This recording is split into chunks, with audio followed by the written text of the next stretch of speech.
Thanks for hitting the play button on this week's episode of the This Is Awesome Wrestling Show. If you're listening on iTunes, you know our show comes delivered each and every week. And if you're not on iTunes, you can head over there and subscribe and also leave a comment and rate us. It helps with our rankings on iTunes, and we would greatly appreciate it.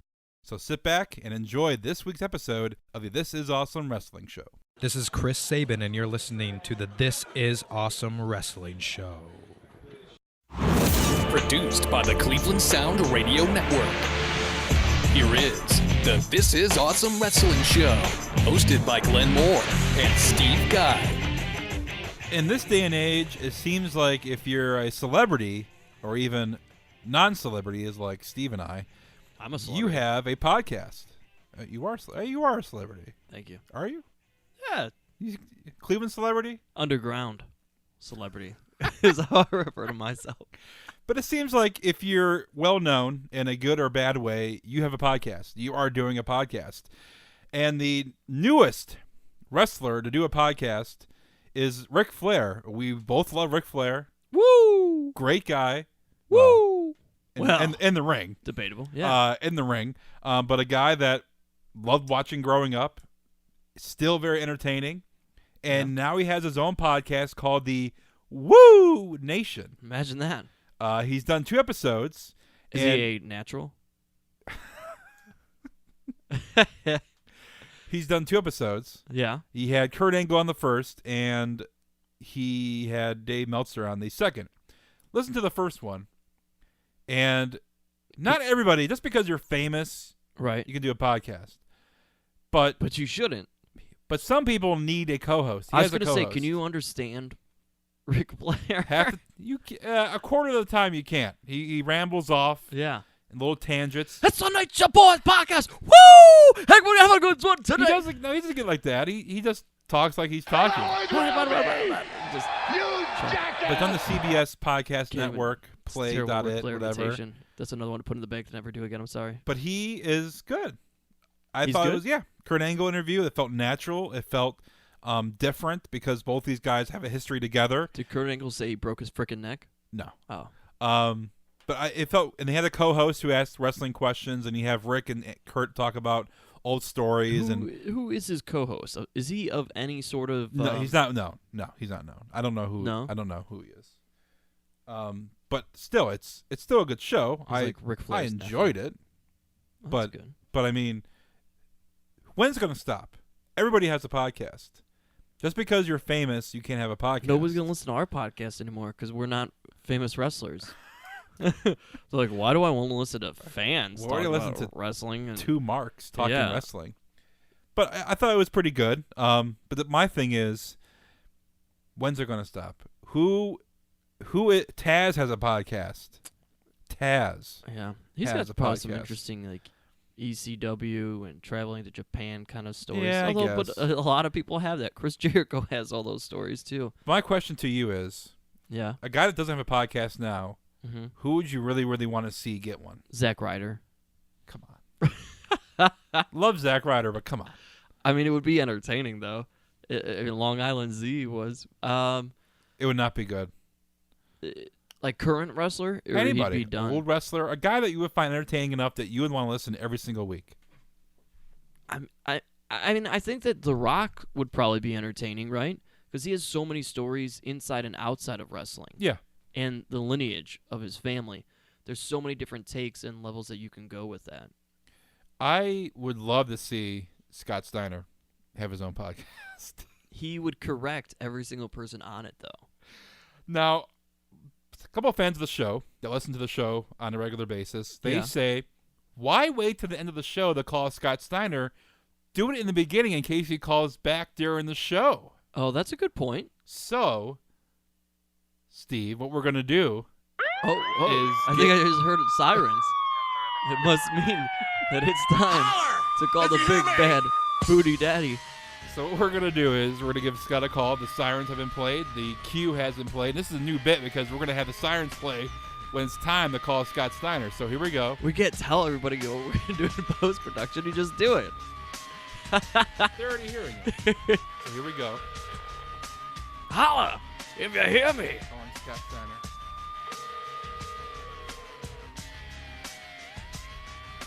What would Scott Steiner talk about on his podcast? If he answers, we'll ask him. Big bad booties. What if Scott Steiner, like, I feel like his podcast would actually be super intellectual. Oh, we got voicemail again. It's like the 4th week in a row that we've gotten the voicemail. But now, a couple people that mentioned it, they said, well, if he calls back, he's going to call back during the show for the next, 40 minutes. Maybe. So we have that going on for us. If he calls back. He probably won't, but No. just in case. So we got the Scott Steiner call out of the way. Didn't answer this week. The counter is up to, 6, I think it is, maybe? 5. 5? 5 calls. We started calling him after WrestleMania, so... Yeah, but not right after. And this is really Scott. We're not BSing you. We're people. no messing around, unless he's changed the number at this point because we've harassed him every week. I don't think so. But I think it rings, and this is a number that was given to us, so it is really Scott Steiner. He will answer one day, and he'll be pissed. Why is this 216 number calling me every week at Tuesday? Who is this? On a Tuesday. But Today's Scott Steiner is Wednesday. the one. We should mention. Oh, that's true. It's one. Because It's magic. Recording magic. Well, you already blew the sirens. We forewent the recording of our podcast. It's okay. People know we're from Cleveland. Yeah. There was a big game on last night, Cleveland Cavaliers. But speaking of Ric Flair, Matthew Dellavedova did his best impersonation, tried to do the leg lock. That's You cool. see my picture I posted? You see that? You saw that? A couple people posted something. Yeah. Yeah, did you post one too? I posted Probably as soon as saw it yours. happened. As soon as I saw the replay, I'm like, that's Yeah. Ric Flair.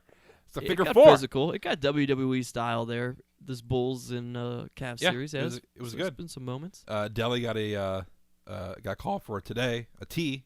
The Yeah, day whatever. After the game, he got called for it. Why? For after putting review. his legs together like that? Yeah, that was on purpose. It looks like he was trying to do yeah, It was on it was on purpose. purpose. Yeah. He got punched in the face Yeah. when Taj Gibson was setting a pick up at the top of the key, and then he gets a forearm shiver to the back of the head. Hell yeah. it's This is on a great purpose. segue for the Worthy of the Jersey podcast right here on CLE Sound.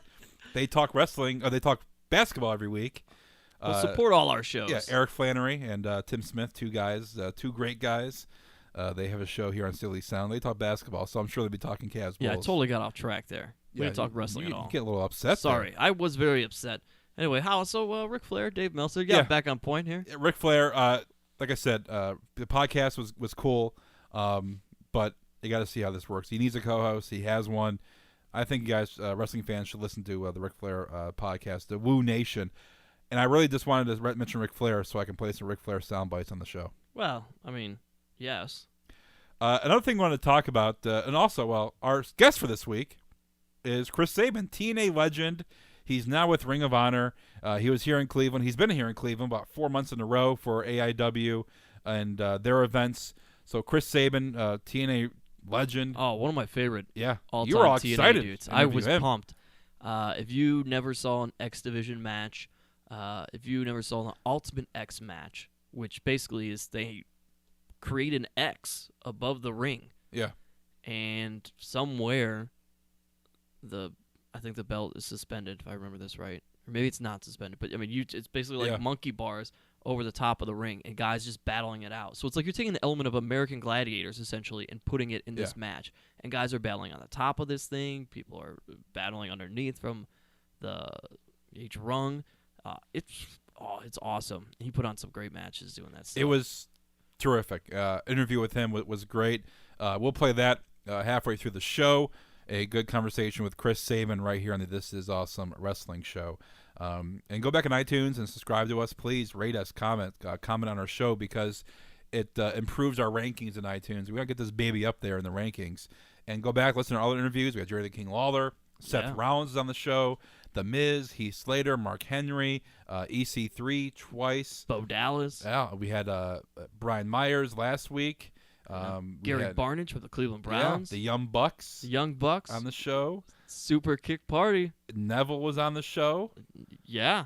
So we had Sasha Banks, Kevin Owens. The list goes on with our podcast. It does. And other interviews. So make sure you go back and listen to it, subscribe, and let us know how you feel about the show on iTunes and give us a rating Corey and a Graves. comment. Yeah, Corey Graves. I think we can mention everybody now. Yeah, I was just trying to think through my head. There's a whole Grado. Grado. Johnny Gargano. We didn't hit everybody. Yeah, that's John good. Thorne.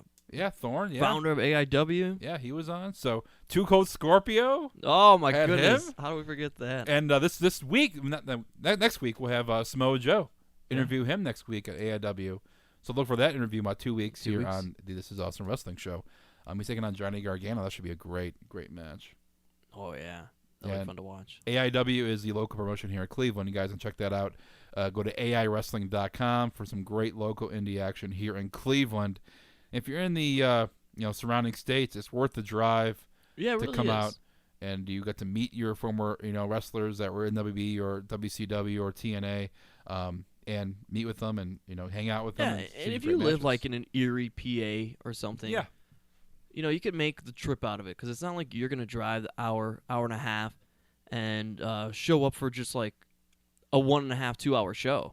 Right. These shows are long, man. they last. 4 or 5 hours. Yeah, AIW last. They have intermission. They do, obviously merch sales. But Mickey James was here last. So AIWrestling.com is a great website for you to go to check out who's going to be coming to town, who past superstars or current ones from TNA are going to be in town. And then they have their big WrestleMania kind of show, Absolution, in July, which is not going to be held at the place where they usually do the show. It's going to be held somewhere else. I'm not sure if I can say it, but it's going to be held in a not better atmosphere, but a huge, larger venue. Yeah. And it's going to be absolutely crazy. So It's actually my backyard. that'd be kind that's of not awesome. true. That'd be kind of cool. AIWrestling.com, plug for them. E60, ESPN did a behind-the-scenes look at NXT, the whole storyline of a wrestler trying to make it big to make it to the main roster. Yeah. Initial thoughts, Steve. I thought this was pretty darn well put I together. thought it was very well done. Yeah. They're breaking kayfabe totally. In Oh, this. absolutely. But I think it was worth it. The story they're trying to tell was great. But overall, I thought it was a very well put together, and it brought a tear to my eye. I think they came across very, I guess the word I'm going to use is humane, but that's not necessarily what I'm looking for. But, people look at the WWE, outsiders, people who aren't fans, and like, oh, man, it's just a bunch of trash. And they look at these guys, oh, it's just a bunch of trash. Man, how do you watch that Adam Rose story? Yeah. Or Leo Kruger, or his real name escapes me now, but I mean, how do you watch that story and not be like, holy crap, like I am so happy that Adam Rose crowd surfing thing worked. Yeah. I mean, I watched that first one when he came out on NXT and he did that, and I was like, wow, this really is awesome. This is totally different, and to see the backstory of something like that, like, okay, this is pretty cool. You don't get that intimacy with these guys, and it is tough. And guy we interviewed, Corey Graves, we knew his story. I mean, just makes you pull for those guys even more. There, you see the human side of them, and I think that it helps with a lot of people who have never watched WWE or who do frown upon it, and now they can look at the human side of this stuff, and I think that's awesome. That's it was what they pulled off there was something you don't see in like E60 versions of real sports until maybe after a guy's retired. Right. So it was cool to see that about somebody who's in they're currently in this profession and doing this stuff. I thought it kind of mind-boggled me because E60, ESPN put Adam Rose over in an hour, and the writers for WB can't put Adam Rose over in months. Yeah. It's crazy. But kudos to him for finally at least getting a character that kind of fits. Right. And didn't we mention Adam Rose as one of the WrestleMania cuts? Was he on the list? I think we thought about it. Yeah. Not anymore. Now I don't want that to happen. I wish I would have seen. And they did. Like, you could watch some of the preview things. Yeah. And they had one for Tyler Breeze, and I thought his character development was a good one. interesting. And then they had one for. But it just wasn't a part of that whole show. But it was still good. They had the one for. Xavier Woods was part of the E60 one, but there was somebody else. The guy that's with Enzo. No, Enzo Amore, his big cast. Yeah, with him, he had him. Had him. And how about Xavier Woods too? Talking about proving people wrong. Yeah, and just going after it all, man. Going for a PhD. That's sweet, dude. Remember at WrestleMania, I think it was in New Orleans. Mm-hmm. I was at Access, and it was late, I think Saturday night when I went, and Xavier Woods was signing. You know how we saw people signing. Right. Yeah. There was no line for him. He's just sitting there by himself, and I'm thinking, geez, that must be hard. And now he's over with the New Day. He's getting a crowd reaction. We saw him on E6. He got a little background of him still in school, still doing that, and then still trying to build his character. I just think back, like, you go from that point to where nobody knows who you are. Yeah. Nobody cares. To now you're over in the WB. You're tag team champions. You're maybe not as featured as a John Cena or Randy Orton, but you are building it up, and it takes time.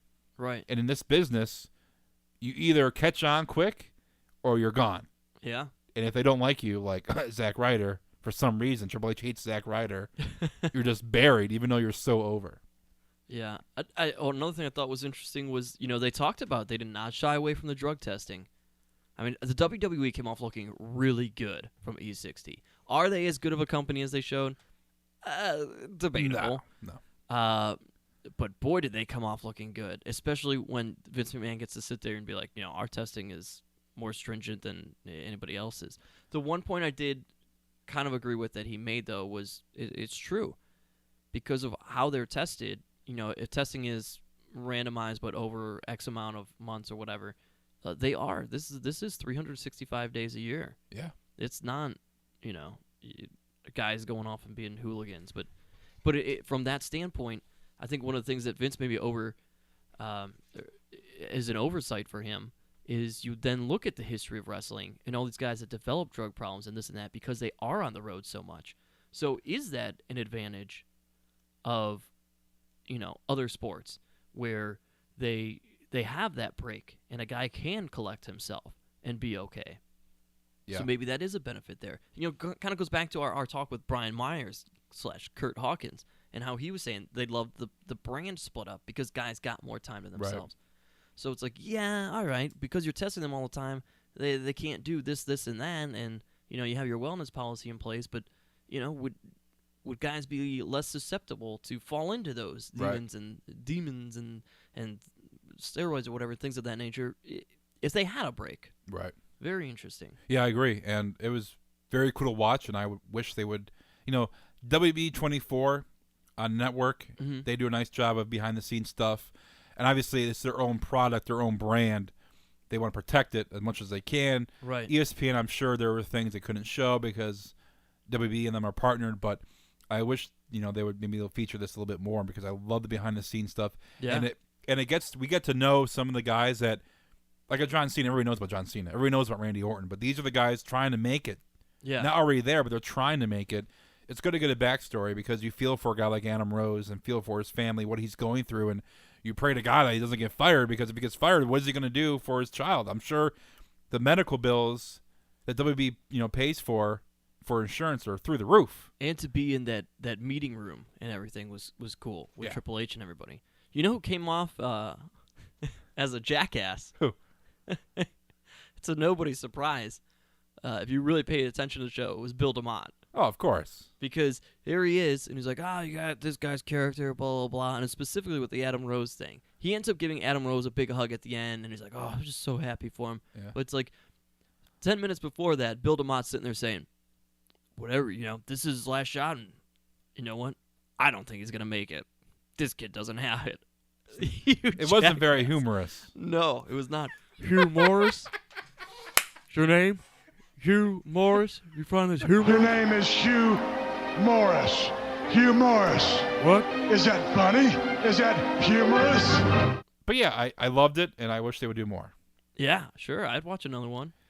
All right, we'll take a break. Then we'll come back with Chris Sabin interview with Chris Sabin. You're a fanboy. You're dude, he just puts on some great matches. You've seen, even AAW puts on some fantastic stuff. This night in particular, he was excited. He got to do a gorilla press. You did? Yeah, he's fun to watch. Held every title in TNA, as we discussed. And like always, all our interviews here on the This Is Awesome Wrestling Show are sponsored by the great people at Weber Grill. Download the free Weber Grill app where you will find mouth-watering recipes and guides on tips and techniques for using your grill.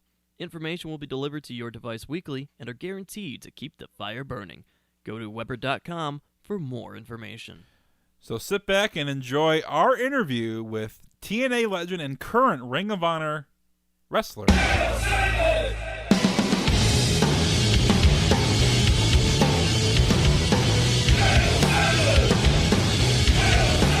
All right, we're back here on the This Is Awesome Wrestling Show, and we are sitting down now with none other than Mr. Chris Sabin. Welcome to the show, sir. How are you? Oh, I'm doing wonderful. How are you guys? Oh, awesome. Chris, we've seen you in Cleveland multiple times now, but probably most notably to a lot of folks, you've been through the rigors of like Ring of Honor, and of course, probably one of the most decorated people in TNA, a group that hasn't been around very long. But you have probably held, I think, the whole Triple Crown, I guess we call it there in TNA? Sure. Yes, definitely. Triple Crown, X Division, World title, Tag Team title, yeah. Yeah, and not a huge guy.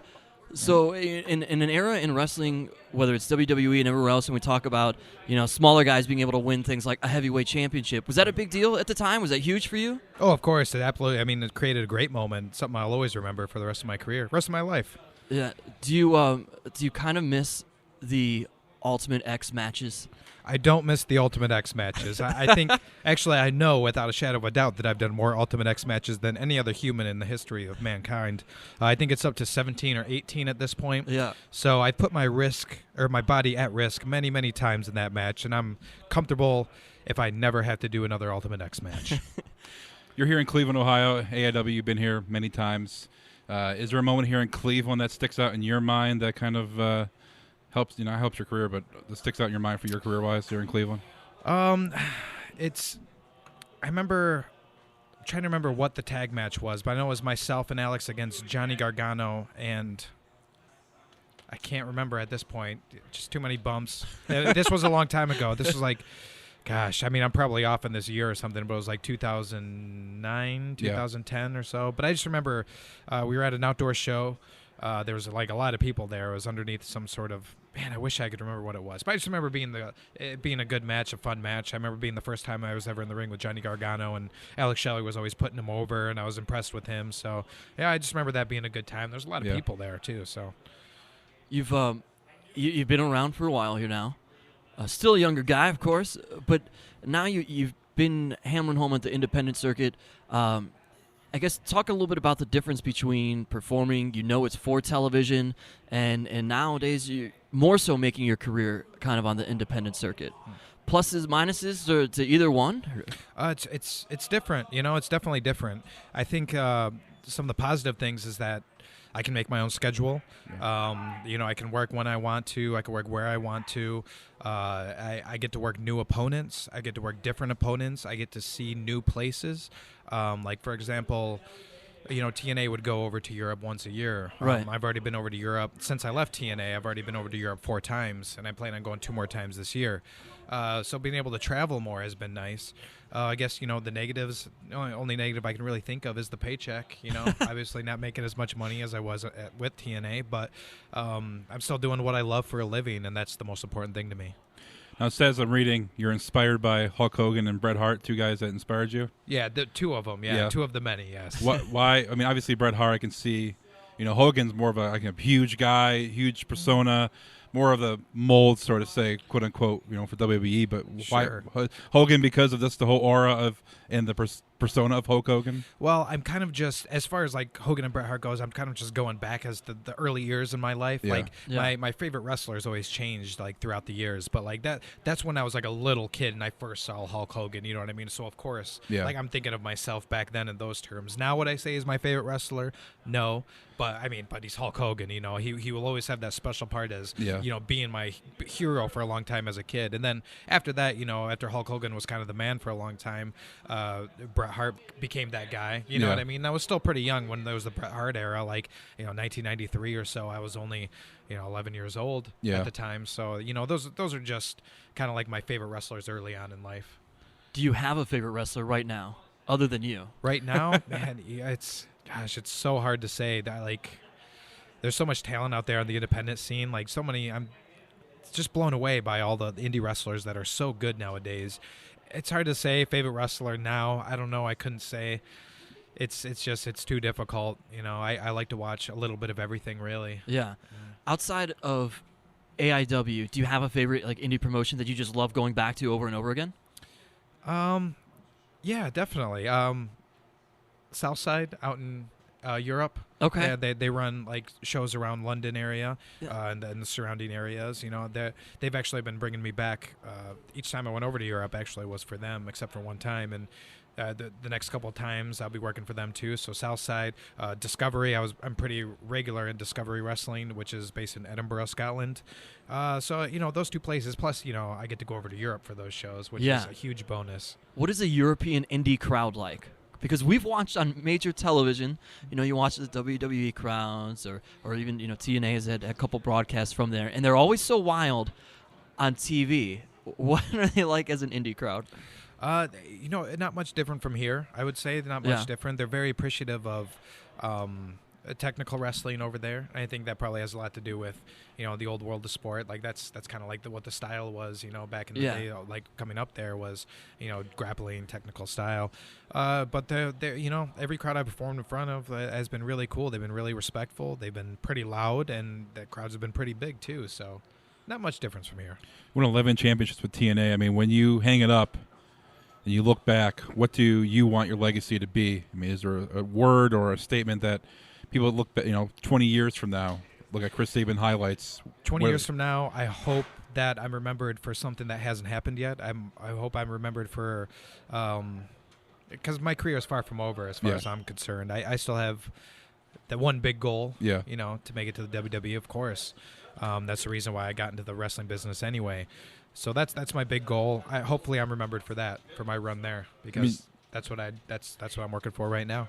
33 years old. I mean, your goal with WWE, how close have you come? Is it still? I mean, you know, I've never been there once. I've never had a tryout, never been looked at by them. So I figured, you know, after 11 years TNA, hey, I have 11 years of television experience. You know, hopefully I thought I was doing things the right way, and hopefully that's a positive, and hopefully that'll help me when I try to get a job there. I mean, hopefully one day I will have a tryout, and hopefully one day soon. I don't know. I haven't heard anything or know anything about it, but I'm trying. Is it frustrating when you had so much success in TNA and you title holder, championships, great matches? Sure. And they're not any interest whatsoever. Is that frustrating for you? Sure. Like, I don't know if there isn't any interest whatsoever. Yeah. But like, it is kind of frustrating because you feel like you did things the right way. Like I figure what could be the next, what could help me trying to get a job there other than having 11 years of television experience, you know, that because they're a television product. So I always thought going through the TNA kind of was like the doorway and the right way to learn before I actually got, you know, to the big stage or whatever, if I was able to. But at this point, it almost seems like it might hurt me being known as a TNA guy, because it doesn't seem like they're very interested in guys that have been labeled as TNA guys. And unfortunately, being there for 11 years, I'm going to get labeled as a TNA guy. That's a shame. That's really a shame, too. And yeah, the reason, if you are labeled as a TNA guy, it is a shame, because you're labeled, if anything, as a TNA guy because you kind of were one of those people who helped put that on your shoulders. And, I mean, just watch...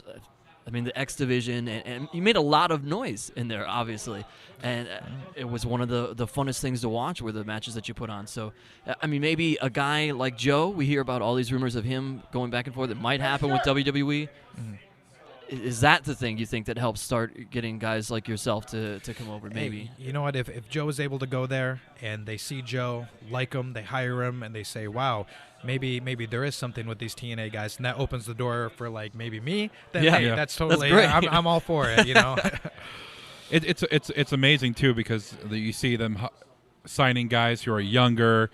They can mold them to what they are, and you have set your own way. It'd be kind of hard to sign you and then kind of mold you to something they want because you're known as this. It has to be, like I said, it's not right, because you're great matches.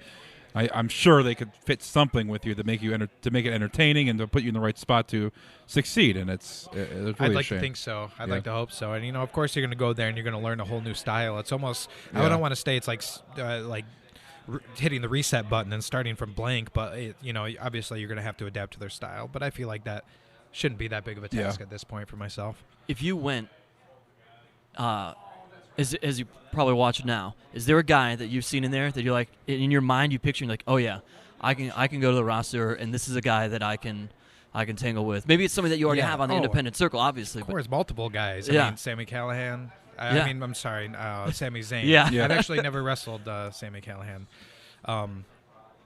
Sami Zayn, Kevin Owens I've wrestled before, so I'd like to wrestle him again. I'd love to wrestle Finn Balor, of course. Yeah. Someone who I've never got to wrestle, who I always wanted to, was Neville, Pac. I always wanted to wrestle him, but I never got to during the independent scene, so of course I'd love to wrestle him. But yeah, all those guys. I've wrestled a bunch of those guys before, and I know we could have good matches there. It's funny that you bring up most of those guys are on NXT, and maybe a little bit younger than yourself. Do you think that... I don't know. Well, how old's Kevin Owens? How old is Finn Balor? Let's say a little bit. They're about the same a age. little bit. Yeah, Same age. Yeah. But do you think, because of when you got into TNA, NXT didn't really exist? Do you think that had that happened, things, I mean, the course just would have been completely different? If like NXT was around in 2003, sure, everything would have been different. I'm sure the whole landscape of the business would have been different if they had NXT back then. Yeah, I mean, it's hard to say how it would be different, you know what I mean? But without a doubt, for sure. I don't want to pound the gravel too much on WB, but like if say they came to you and they wanted to sign you, but they said you're going to go to NXT, is that, I want to say, a slap in the face because you're well known, you paid your way at TNA, you had your mark there. Would that be a slap in the face? Because Samoa Joe, I mean, if he goes to NXT, it's kind of like, why? I mean, he's well known. You guys are well known. You've been a Why not make the champion. jump to the main roster right away?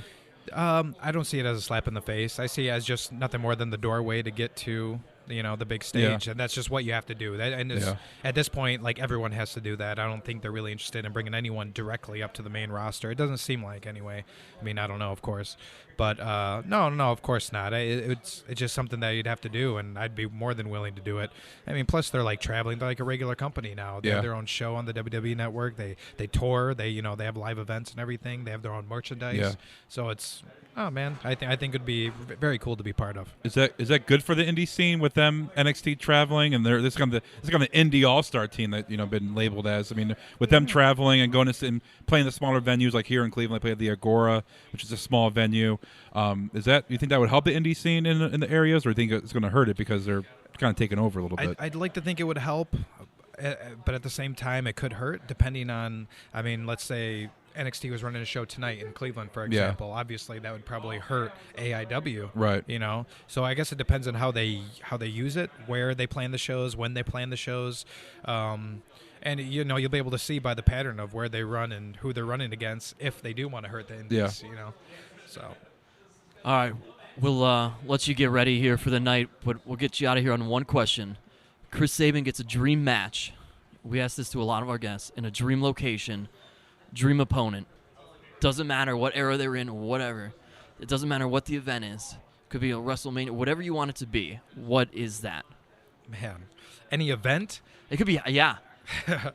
Wow. Well, without a doubt, of course, it's going to be a WrestleMania. Okay. Of course. So the venue would be WrestleMania. My opponent, oh man, it's really hard to say, but I would probably thinking of the three other wrestlers that probably had the most influence on me when I started my career, who I really, kind of based my style off of. Probably a four-way match with myself against Dean Malenko, against Eddie Guerrero, against Chris Benoit. You can't say that name on the podcast. I can't? I'm kidding.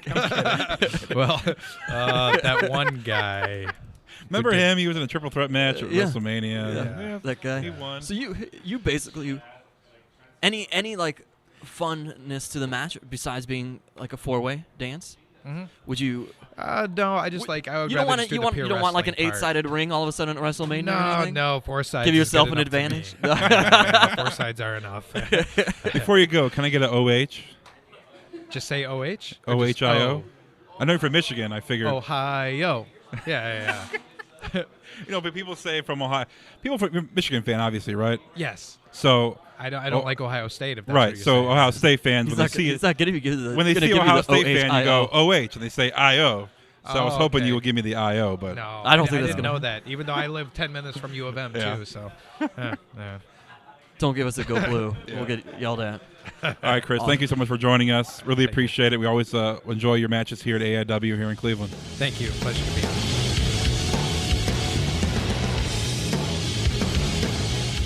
Thanks to AI Wrestling for letting us come out for these shows and do some great interviews with some current and past stars of WWE and TNA, and current stars of Ring of Honor, and also some great stars of AIW and some local people here like Johnny Gargano here in EC3 as well. Yeah. But thanks to John for letting us come out, because we set up. We go to AIW. We go in the locker room literally. Well, it's more like a The cafeteria. locker room's just a basement. Yeah. It's a cafeteria.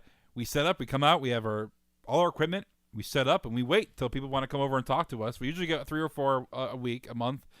We sprinkle them out through the show, but for the shows for the month, and John lets us come out and do that. No one else gets that kind of access. Yeah, we appreciate it. And it's great. It's great. And thanks to AIW, AIWrestling.com. And like every week, our interviews are sponsored by Weber Grills. Join the Weber Nation community where you can share stories, recipes, photos, and participate in blogs. Go to Weber.com, the heart of Weber and the hub of Weber love. Glenn, do you take photos of your grilling on your Weber grill? I should. Some barbecue? I should. Yeah. And I will upload them. Some mouth-watering action there. Oh, great. It's getting warm here in Cleveland.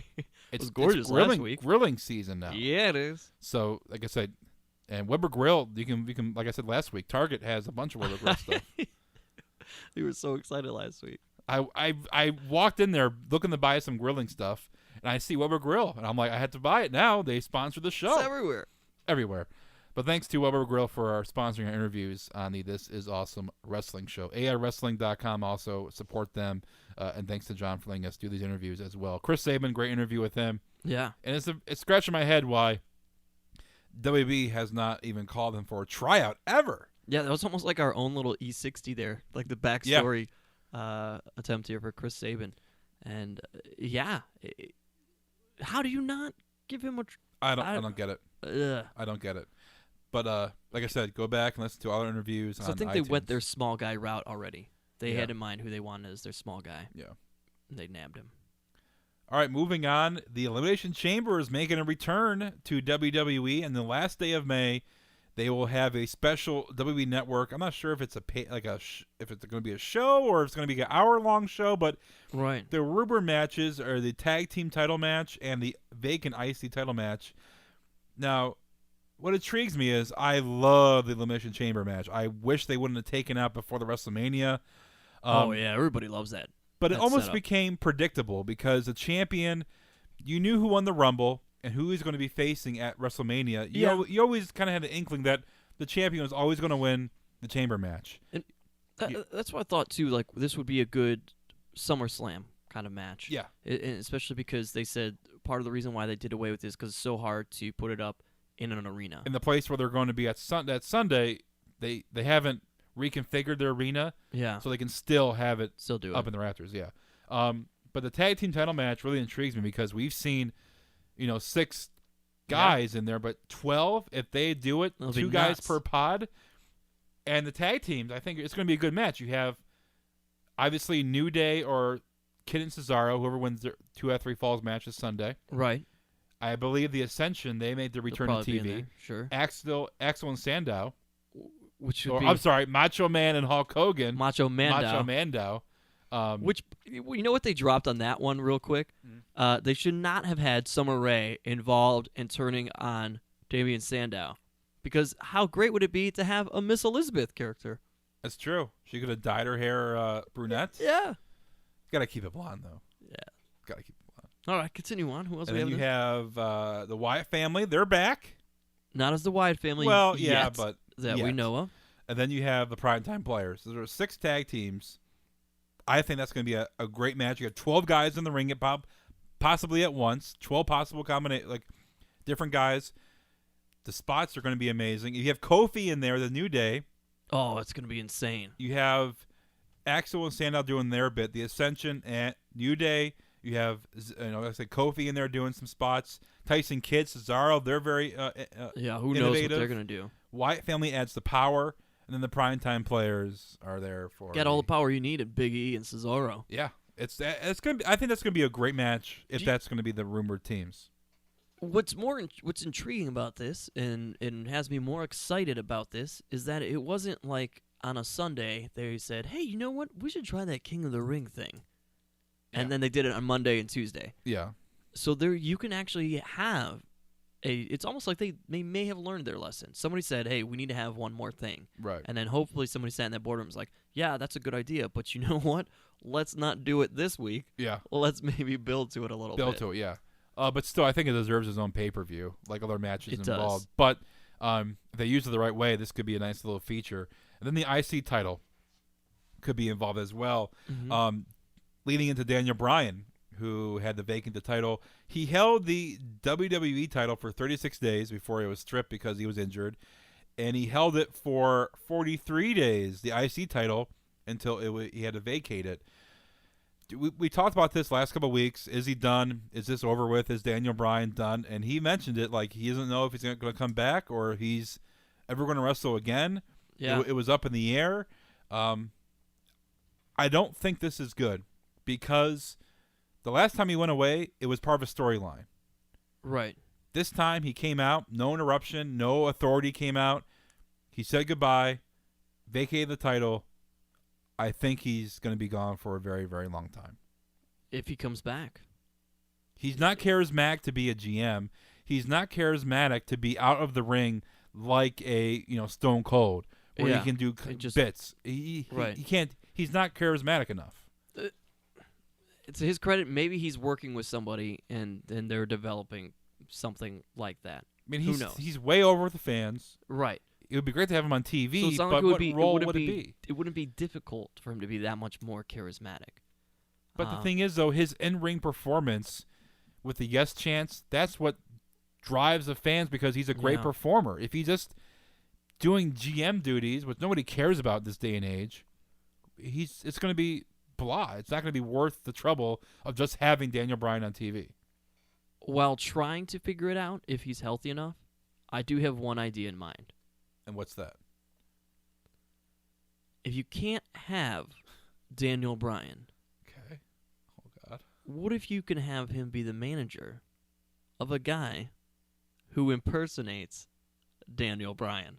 Oh, my God. You have what? Daniel, whatever you want to call Damian Sandow.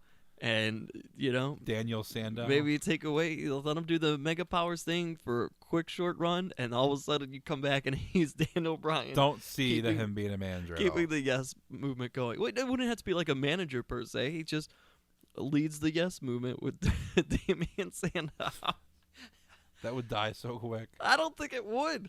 You thought that it would die him being Mizdow. Imagine if he was a guy that everybody actually already loved.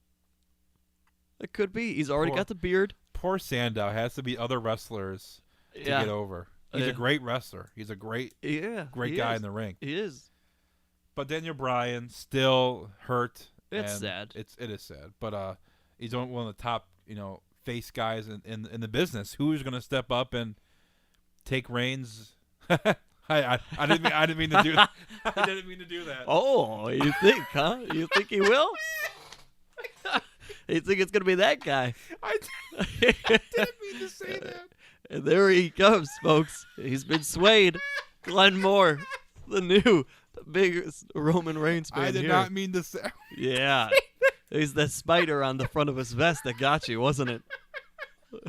That was it right there. No. You felt bad for him when he took the dirty deeds this week. You're like, yes, that's why I'm a fan of him now. He is human. The spear. No, definitely not Roman Reigns. No, please. Speaking of a guy that, before we get into our mini Payback preview, is the possibility of a Owen Hart DVD. It's just one of those things with Owen Hart. It's been almost 16 years, Steve. 16 years since Owen Hart's death in St. Louis when he fell to the ring. I was watching that pay-per-view live. I was not, but I heard from friends call me when it happened. this is back when you had to buy the pay-per-views. Yeah. I usually would have a guy tape them for me, bring the VHS to me at school on Monday, and I would watch the pay-per-view before Raw on Monday. So that's how I knew. Yeah. But my friends called me and told me what happened, and the next day we all wore at school Owen Hart armbands in remembrance of Owen Hart. That was almost 16 years ago. I was 15 years old.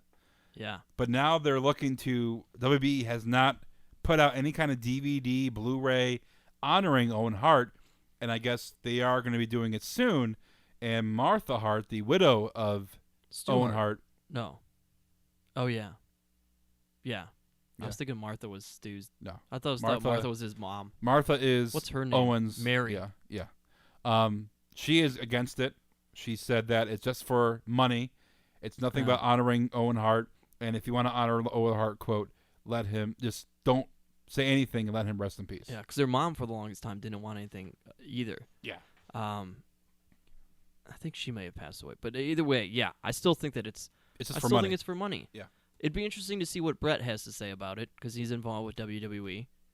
And I do think, because I loved watching Owen Hart, and I thought he was a fantastic in-ring performer, and I thought he was really funny with a lot of stuff. But did he have the kind of career within WWE that fans are going to be like, yeah, that I had to have that DVD because of how awesome he was and blah, blah, blah. I think so, yes. He'd had some great matches back before the Attitude Era, when it's New Generation era, with Brett.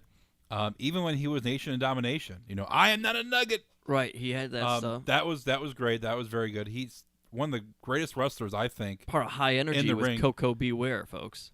He was tag team. Slammy Award winning. Yeah. He wore. He was a king of the ring.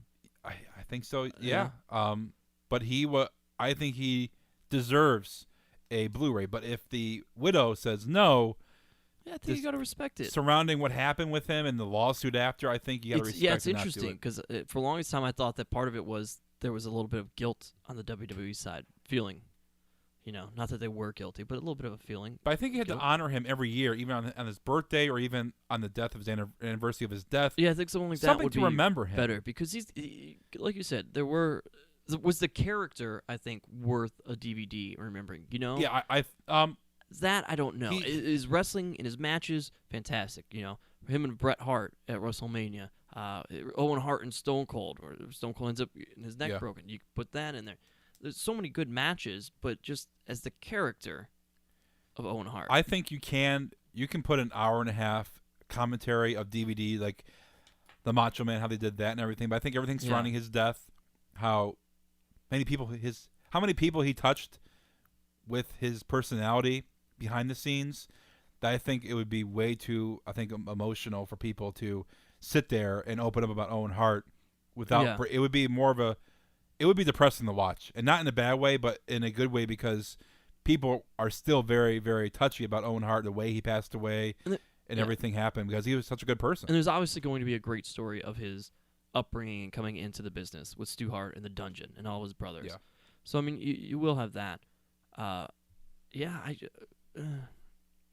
just think maybe you do something on the network. Yeah, and then you on the website, maybe or even on the network, put a playlist together. Here are his top 10 matches. Yeah. There you go. You can go watch at your own leisure, because that's what the DVD is about. If you do the DVD special, you don't mention his death, I think, at all. A classy way to do it is you don't go into that match or anything. You just, at the end of it, you put it in black screen and in writing. On this day, unfortunately, blah blah blah, or whatever. I think you have to address it if you're going to do a DVD. I think that's the way. I think you leave it. And that's why you don't do it. Yeah. Yeah. I think the only way to leave the DVD somewhat happy is to put a black screen and say Owen Hart passed away. Blah blah blah. They won't do that. It either has to be addressed or you don't do it at all. Because it's a slippery slope if you're going to address that. Well, then nonsense, they shouldn't do it. because you got to address all of it. And some of that might have been your fault. Yeah, definitely. But I think he does need to be remembered somehow, around this time of the year. Yeah. Would be great, especially with the King of the Ring they had. And just, because it's been 16 years since his death, and it feels like it was yesterday finding out that he passed away. He was one of my favorite guys to watch in the ring.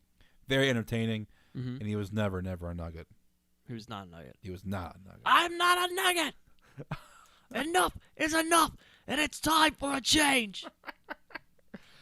All right, our Payback preview. Not really excited about this pay-per-view. Not really. Oh man, the Shield versus Randy Orton. Yeah, but that's it. Let me see. That's gonna be here. sweet. Now, Ryback versus Bray Wyatt. here's the one thing I'm excited about for that, because as we talked about, Luke Harper and Eric Rowan being in that Elimination Chamber match as rumored. Could that rumor getting out also mean that you see a Bray Wyatt and just entire Wyatt family reunion at this Payback pay-per-view? Would not mind that. Bray Wyatt needs and now something. you've got all three of them, I think you need that. and they help beat down Ryback. I think they need to come back together. Bray Wyatt needs to win one of these matches. He finally feuds in, of course. And he needs to have some kind of followers, because without that, it's becoming stale. To me, it is. Yeah, you can't have him feud with The Undertaker, be angry with him, and then lose, Yeah. Then you have the New Day versus Ken Cesaro, which I think is going to be a great match. 2 out of 3 falls. Yeah, these are already good matches to watch, usually. And then you have Ziggler versus Sheamus. Barrett versus Neville. Okay. Cena versus Rusev. We know Cena's going to go over. Probably Lana's going to turn face for sure. And then you have Rollins versus the Shield. I mean, not Rollins. You have the Shield versus Randy Orton. Yeah. Basically. The take I have on this was Could the Shield reunite.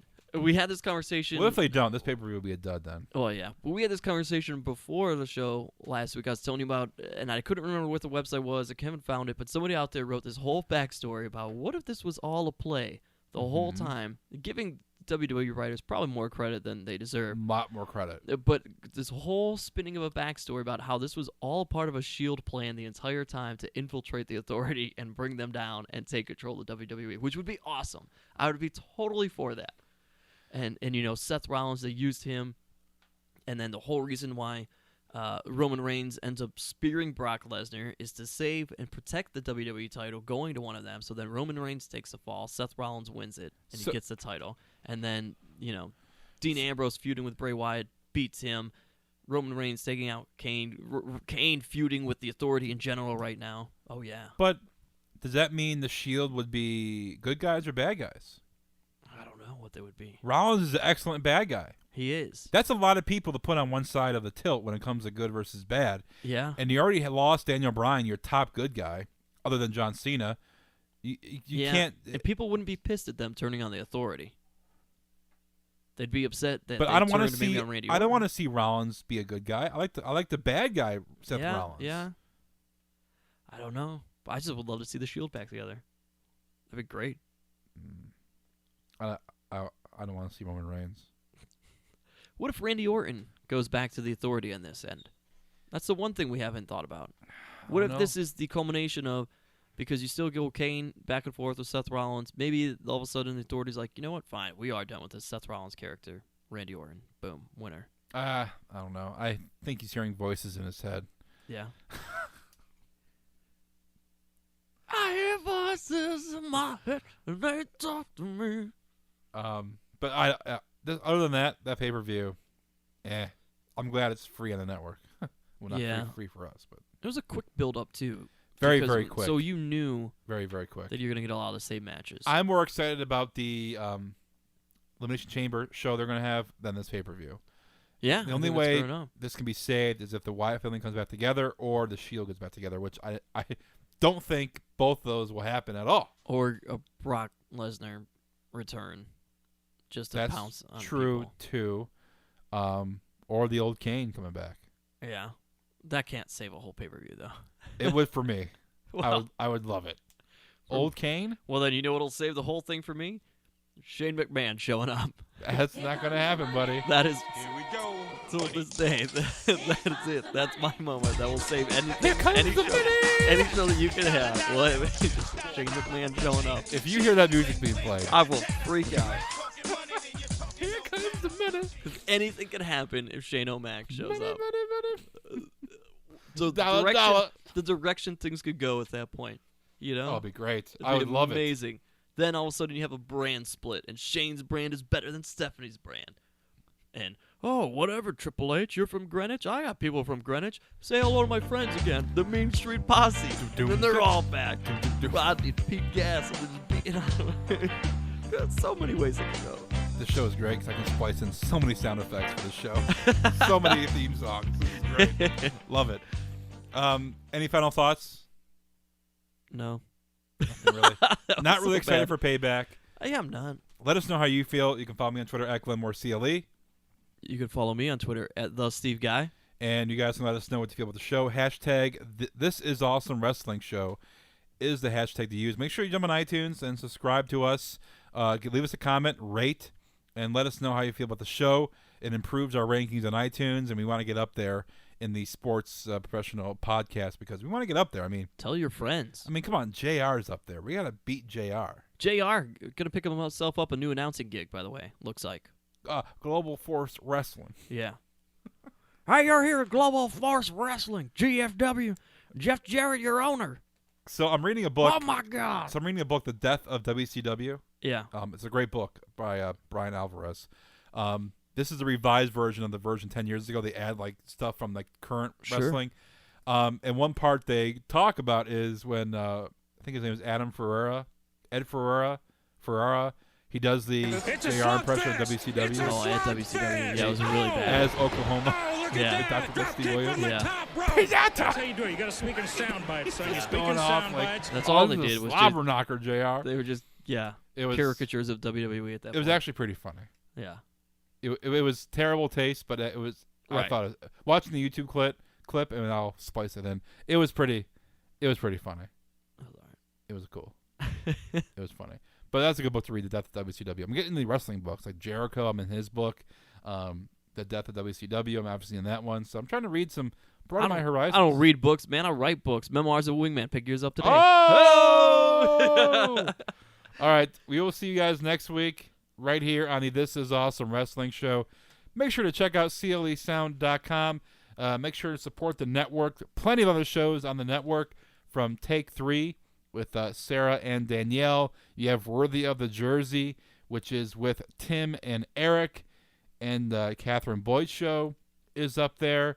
A lot of great shows. The Bull program is also up there. So make sure to check out CLEsound.com for some great content. If you're a fan of news, if you're a fan of gossip, if you're just a fan of any kind of podcast, CLE Sound is the way to go. And you guys can check it out on iTunes as well. All our shows are on iTunes. Steve? Glenn? Next Friday, we'll be at AIW, and we're looking to get on Mr. Ken Anderson, formerly known as Mr. Kennedy, Yes. on the show for next week's show. So look for that, and look for a bunch of podcast interviews in the coming months because we're part of, like I said, AIW, and being a part with them and promoting them. Maybe we'll have John on the show next week as well to promote AIW. Oh, sure. The big event that's coming up next Friday with Samoa Joe Friday and Saturday coming here in Cleveland. AIWrestling.com. So check that out. CLEsound.com. Glenmore CLE on Twitter. The Steve Guy on Twitter as well. And we'll talk to you guys next week right here on the This Is Awesome Wrestling Show.